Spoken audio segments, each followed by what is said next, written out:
Então, nós vamos continuar. A palavra agora é da presidente da Associação Nacional de Paisagismo, Eliana Azevedo. Passa o microfone. Boa tarde. Tá? Boa tarde a todos. Boa tarde, deputada Flávia, deputado Ricardo Izar. Parabéns pela iniciativa. É importantíssimo trazer assuntos assim em debate. Eu quero começar, antes de mais nada, com uma colocação que eu acho que é interessante. Muitos aqui talvez falem bem inglês, mas eu vou assim mesmo, porque nem todo mundo é obrigado a isso, é televisionado. Portanto, eu vou explicar a terminologia de paisagismo em inglês. Em inglês, que é uma língua anglo-saxã, a construção de palavras é um pouquinho diferente da nossa, que é latina. Eles costumam juntar palavras para dar um novo significado. Então, por exemplo, shoemaker, em inglês, shoe é sapato, maker é fazedor, seria. Portanto, shoemaker, se eu for traduzir palavra por palavra, vai ficar fazedor de sapatos.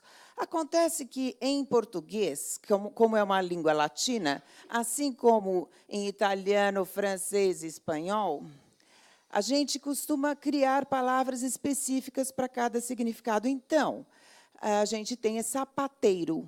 Ninguém fala fazedor de sapatos, embora a gente saiba o que significa.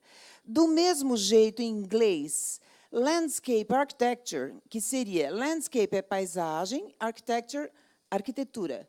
Landscape architecture, a palavra em português é paisagismo. Isto é sinônimo de arquitetura da paisagem, se eu quiser usar a tradução ipsis literis, tá?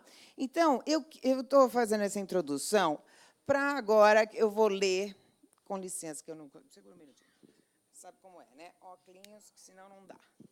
Eu vou ler aqui, para as entidades de arquitetura aqui presentes, os seus representantes, inclusive...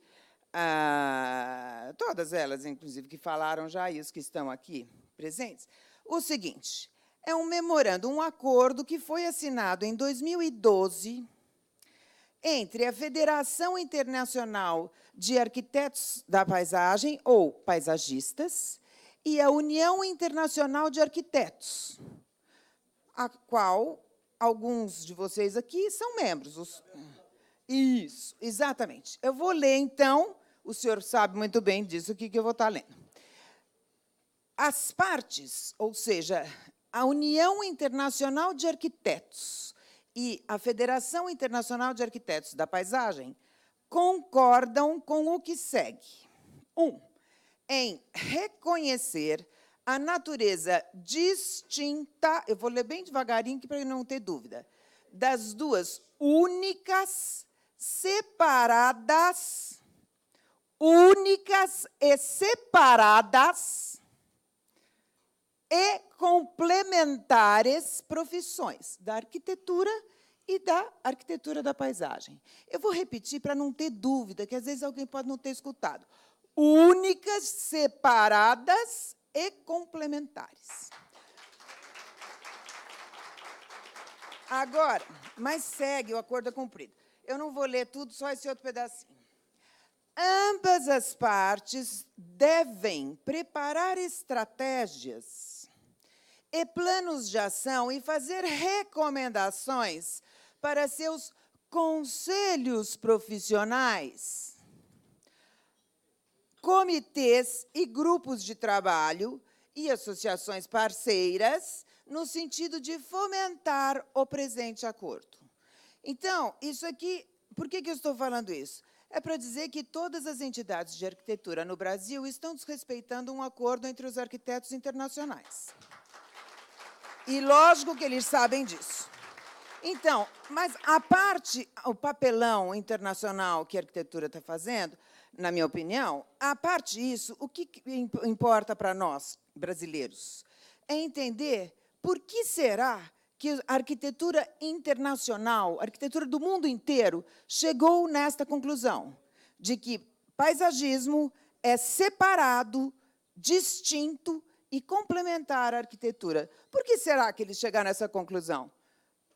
É simples, porque chegou-se à conclusão, através dos cientistas, análises científicas, que as mudanças climáticas estão acontecendo por conta da ação humana. Aonde a arquitetura e a arquitetura da paisagem podem atuar para tentar reverter este quadro. Com as profissões de forma separada. O foco, quando se planeja uma sociedade, o desenvolvimento sustentável urbano, deve ser nas ciências naturais e não nas edificações. É preciso ter conhecimento das ciências naturais e não apenas das edificações.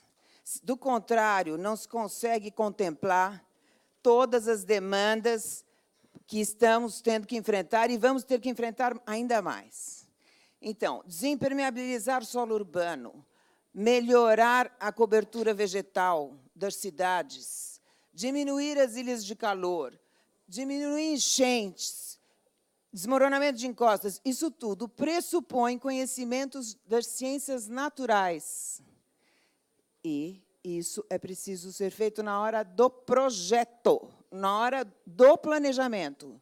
Não é uma consultoria posteriori, é um momento inicial do projeto. É por isso que, no resto do mundo, eles já acordaram e já regulamentaram em todos os países essa profissão, incluindo a China, que é um país que sempre poluiu muito, já é um dos grandes campeões de cidades verdes hoje em dia. O Brasil está ficando para trás. É crucial que a gente regulamente a profissão de paisagismo e que entenda a distinção dessas profissões aqui no Brasil o quanto antes. E que pare de desrespeitar entendimentos internacionais dessa forma, que só visam a melhoria não só de um país, mas do planeta inteiro. Muito obrigada.